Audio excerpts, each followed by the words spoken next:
aihe on Lumilinnassa asuu. Ai että kuka asuu? En minä tiedä. Keksi sinä. Kuka asuu Lumilinnassa ja mitä siellä tapahtuu? Piirrä kuva tai kerro tarina ja lähetä sitten tänne Tikkiin. Ja käy Lumilinna-aiheiden parissa. Heippa! Nyt tuli koloja vastusti ja tukka.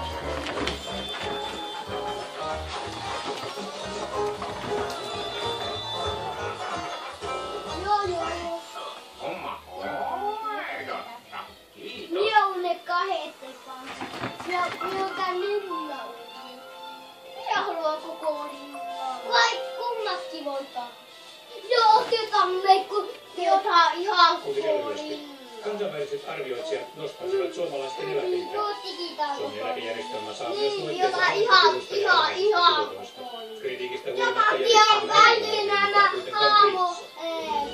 Kauppojen kassoilla pyydetään tästä päivästä lähtien henkilöpapelitentistä useammat asiakkaat. Uudet ohjeet velvoittavat myyjiä tarkastamaan ja kaikki mitä alle 30-vuotiailta vaikuttanut asiakkaille, jotka ottavat alkoholia tai tupakkaa. Opetusministeriö ei myönnä kaakkoissuomalaisille peruskouluille lupaa opettaa venäjän kieltä ruotsin sijaan.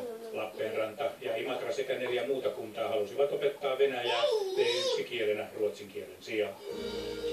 Markkinoilta on vedetty viime vuonna ennätysmäärä vaarallisia sähkölaitteita. Tukesin valvonnassa jäi kiinni lähes